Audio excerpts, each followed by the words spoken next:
राजा और मूर्ख बंदर की कहानी। बहुत पुरानी बात है।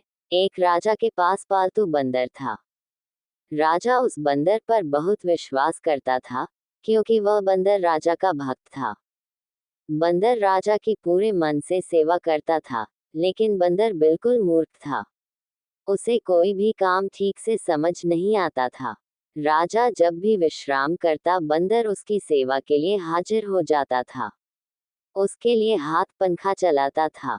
एक दिन की बात है, जब राजा सो रहा था और बंदर उसके लिए पंखा झल रहा था, तभी एक मक्खी भिन भिनाते हुए राज के ऊपर आकर बैठ जाती है।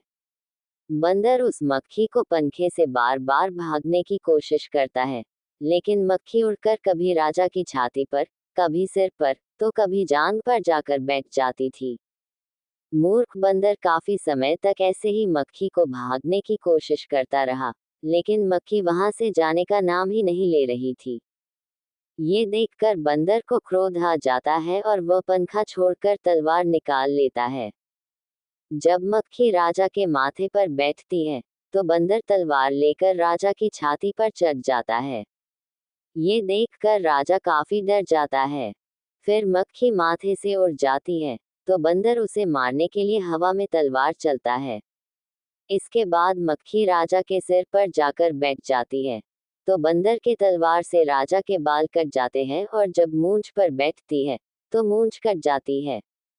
ये देख राजा कमरे से जान बचाकर भागता है और बंदर तलवार लेकर उसके पीछे भागता है।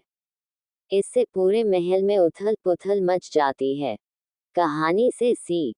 इस कहानी से यह सीख मिलती है कि किसी मूर्ख को ऐसा काम न सौंपे, जो बाद में आपके लिए ही खतरा उत्पन्न कर दे। सांप की सवारी करने वाले मेढक की कहानी। सालों पहले वरुण पर्वत के पास एक राज्य बसा हुआ था। उस राज्य में एक बड़ा सा सांप मंदविष भी रहता था। बूढ़ा होने की वजह से वह आसानी से अपना शिकार ढूंढ नहीं पाता था। एक दिन उसने तरकीब सोची।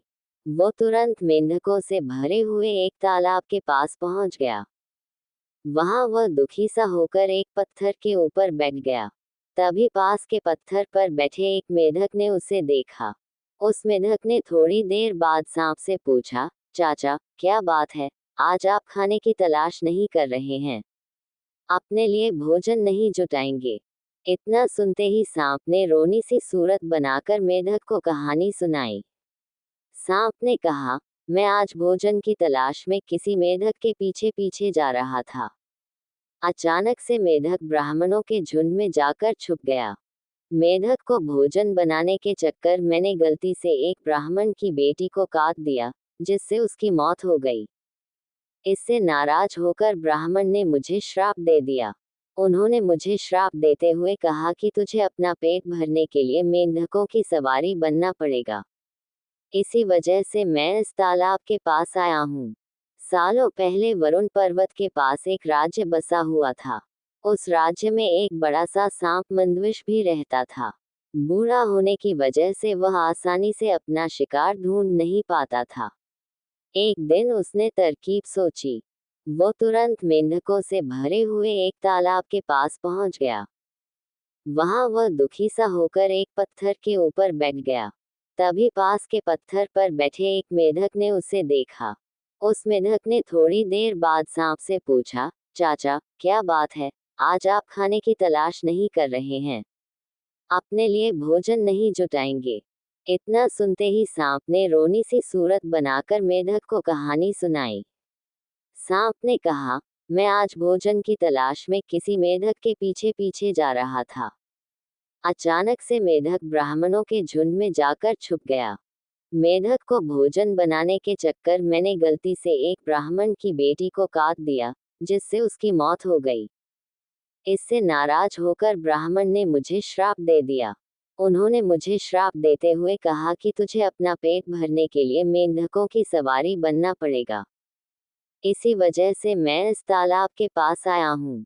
ये देखकर मेंढकों के राजा जलपाक ने पूछा, हे सर, तुम्हारी चाल इतनी धीमी क्यों है? इसके जवाब में सांप ने कहा, एक तो मैं बूढ़ा हूँ और ब्राह्मण के श्राप की वजह से बहुत दिनों से भूखा भी हूँ। इसी वजह से मेरी गति कम हो गई है। इतना सुनते ही राजा ने कहा, तुम छोटे छोटे मेढक को खा लो। ये सुनकर मन ही मन सांप बहुत प्रसन्न हुआ। उसने कहा, राजन, मुझे ब्राह्मण का श्राप है, मैं मेढक खा नहीं सकता हूँ, लेकिन अगर आप कहते हैं तो मैं खा लेता हूँ। ऐसा करते करते वह रोज छोटे छोटे मेढक खाने लगा और वह तंदुरुस्त हो गया। अब सांप को रोज बिना किसी मेहनत के खाना मिल रहा था। सांप काफी प्रसन्न था। मेढक सांप की चाल अब तक नहीं समझ पाए थे। मेढक के राजा को भी सांप की इस साजिश की भनक नहीं लगी। होते होते एक दिन सांप ने मेढक के राजा जलपाक को भी खा लिया और तालाब में रहने वाले सारे मेंढकों के वंश का नाश कर दिया। कहानी से सीख, किसी भी शत्रु की बात का जल्दी से भरोसा नहीं करना चाहिए। इससे खुद की और अपने लोगों की हानि होना निश्चित है।